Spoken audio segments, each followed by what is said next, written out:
Nilipanga leo nisinywe pombe kabisa, maana nimeamka na niomba hatari. Basi ngoja nije nizimue ili niweke akili yangu sawa. Kwani yeye sasa hivi uko wapi?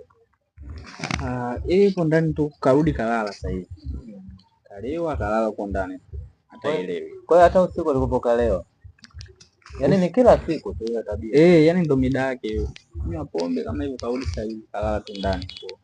Hata eleweki. Sasa bado anatoka changamoto kwa hali hii sasa kafikia pabaya. Ni mtihani. Sema nini? Sio mbaya dogo zangu. Kweni huru. Kama leo mimi nimefika nimebana kinafasi hivyo.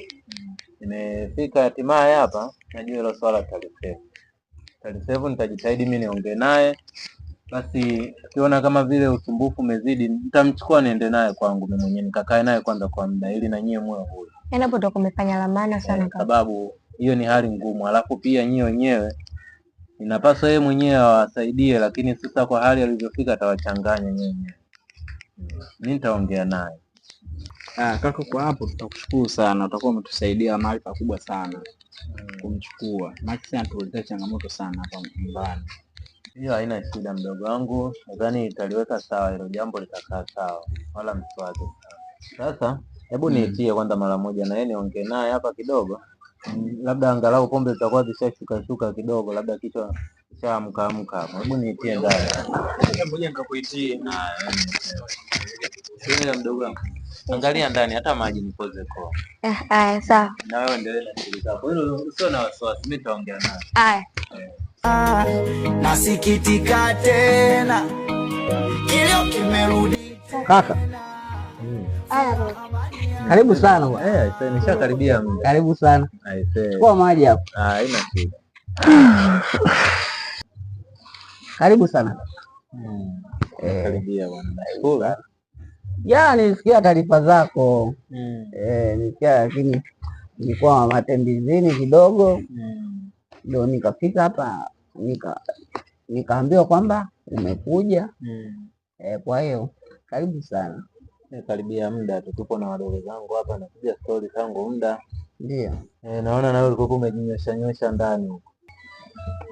Jana unajua nimechelewa sana kulala na ndio maana mpaka sasa hivi hii saa 6 hii bado nilikuwa nimejinyosha kidogo. Unajua mpira ya usiku hii, mpira ya nje. Saa 7 tulikuwa tunaangalia mpira. Baada ya kumalizika ule mpira wa Simba na wewe ndo kaendelea kuangalia zile za Ulaya. Tukaenda kuangalia za Ulaya. Ndo tumerudi usiku sana, usiku ulikuwa umeenda. Vipi nyumbani huko umewaacha wazima na kama wajambo? Nyumbani wote wazima. Wote wazima, sisi tunashukuru Mungu anasaidia. Ndio. Tuko salama, tunapambana, tuna hali ya maisha jinsi ilivyokuwa ngumu sasa hivi. Mambo ni magumu, lakini tunapambana, kikubwa uzima. Ni jambo la kumshukuru Mungu. Maana hata ukiangalia watu kweli wanapambana. Mfano kama umesikia matajiri wa Katoro waliovunja rekodi. Kuna matajiri sasa hivi wa Katoro kule wamevunja rekodi, nakwambia walikuwa na mandinga makali. Ndinga nakwambia zimetulia, yaani dunia nzima imetikisika kuhusu wao. Kwa hiyo ndio hivyo tunapambana. Sisi tunapambana bwana, kufuatilia rekodi ya mtu, tunaangalia ulichokipata kinatosha. Kweli kabisa. Vipi lakini kama sisi salama kabisa. Tangu tuachane vitu naendelea. Mambo yanaenda vizuri mno. Naona mambo yako yanakuwa hayaeleweki muda mwingine. Kiufupi yani wanasema unatumia sana pombe kusikiliza. Pombe? Kusema ukweli pombe sio sana, ni kidogo sana. Sio sana kivile. Ni kidogo tu, naonja tu. Unajua hiyo ndo starehe. Mimi situmii chochote zaidi ya pombe na mimi toka mke wangu alivyofariki basi nimekuwa starehe yangu ni pombe, ndo inaniwaza, inaniweka kichwa sawa, hata kama nilikuwa na mawazo yanaondoka. Kwa hiyo ndo hivyo. Nasikia pombe sio kama ya mwanzo unazokunywa sasa hivi. Mwanzo koga kidogo angalau, lakini sasa hivi nasikia imezidi basa. Ni kwa nini? Lakini sababu ya nini labda inayosababisha hivyo? Sio sana kivile, ni ile tu burudani. Unajua ni burudani ya mtu.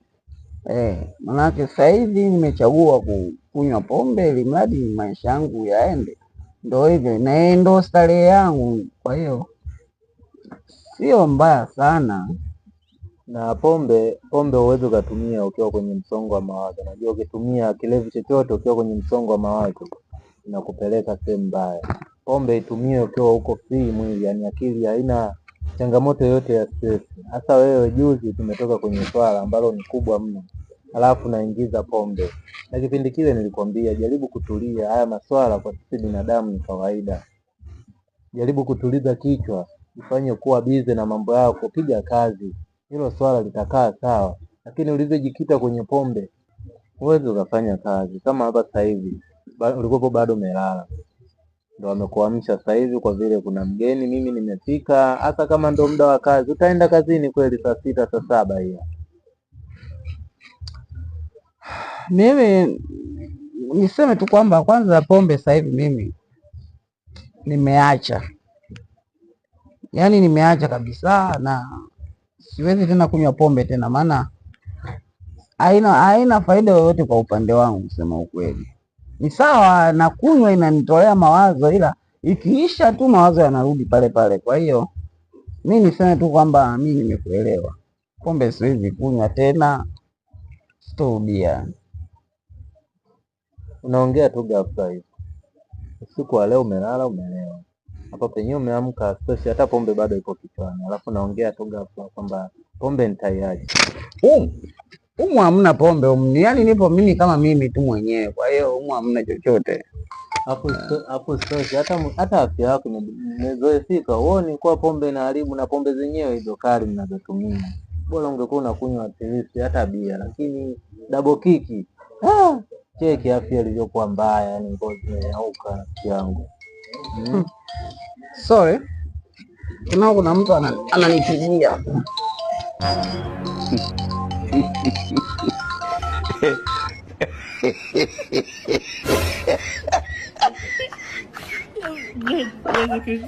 Halo. Bundala. We si Bundala Juma, mimi nakujua. Vipi? Wapi? Na unasemaje sasa hivi kati ni asubuhi, bado saa 5 tu. Upo kilabuni? Vipi? Leo ni kali nini? Mbona umechangamka mapema namna hii? Au leo ni kali kidogo?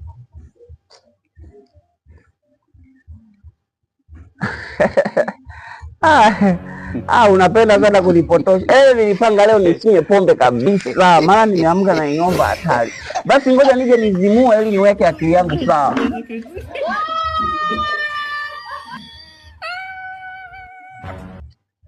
Si unajua tena pombe ni adui yetu, kwa hiyo inabidi tumpende adui yetu. Wanasemaga mpende adui yako, ndo imebidi tumpende tu. Pombe tuipende tu kwa sababu ni adui yetu, adui ya nani. Basi sawa, mimi nakuja hapo sasa hivi, si muda mrefu. Sina kazi yoyote, sina kazi.